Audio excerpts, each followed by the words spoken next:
Shalom, this is Yair Davidiy, representing Pre-eminence movement of the 10 tribes of Israel, speaking to you from Jerusalem, the capital of Israel. The subject of our talk today is to prove to you as to why the British embody the tribe of Ephraim.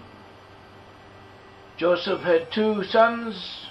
Joseph was the son of Israel, son of Jacob, also known as Israel, and Joseph had two sons, Ephraim and Manasseh. One of them became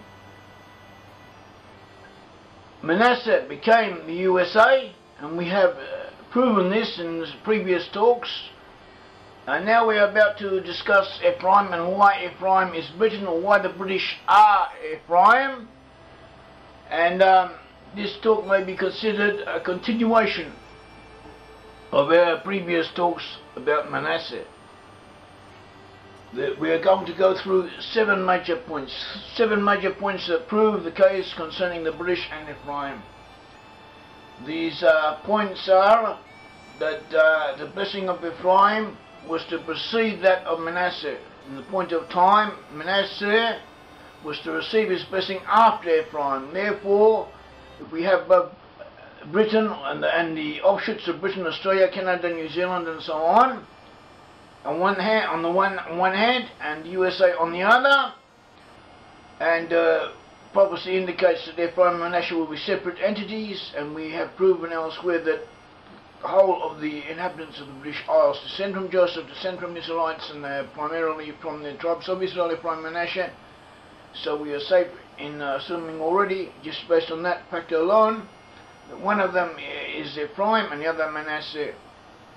And since Ephraim was to become great before Manasseh, and historically the British achieved their greatness, achieved the British Empire, built up the British Empire, helped civilize humanity, and contributed a great deal to mankind before the USA evolved into its present glory.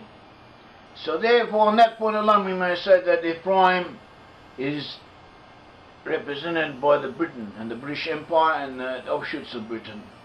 Another point is that Ephraim lowered himself. Ephraim was prepared to belittle himself for the sake of the greater good, which is something we have found historically applicable to the British, and the British willingness to give up their preeminence in the world in order to save mankind from the Germanic menace in the Second World War, and also in other aspects of this feature of being prepared to lower, belittle himself, that is characteristic of Ephraim, according to the Bible and according to rabbinical commentators on the Bible.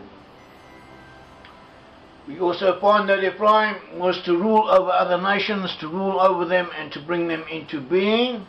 This is an aspect of what the British did and what the British Empire did, much more than what the USA did, though the USA too has been instrumental in helping many nations develop themselves and come to fruition. It was more a forte, it was more a strong point of Ephraim, and this is what Ephraim did. This is what the British as Ephraim did. Another thing is that point number 4, Ephraim was to become a company of nations, and the offshoots of the British in other countries may be considered a company of nations, a commonwealth of nations, so to speak. So this was another proof of Ephraim. This is what the British carried out. Fifth one was that Ephraim, the very name Ephraim, and the characteristics of Ephraim represent the aristocratic principle, the principle of a hierarchy and of nobility and of noblesse oblige, as if to say, and this was an aspect of the characteristics of Ephraim. This is an aspect of the British more than any other nation in the world. So on this point too, the British may be considered, or are proven to personify and to be physically descended from Ephraim.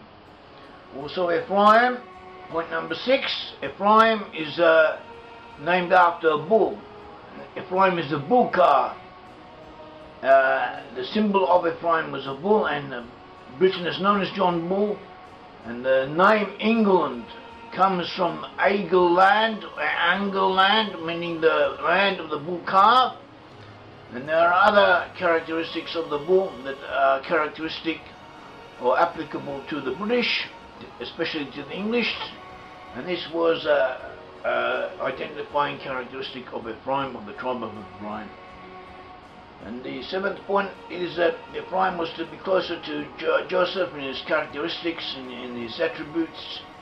It was prophesied that Joseph would defeat Edom, meaning Germany, and this is what the British did. Though the Americans also helped them, but the British were more instrumental in this particular area of the historical destiny of Joseph. So on these 7 points we can prove, and we have proven, that the British are Ephraim.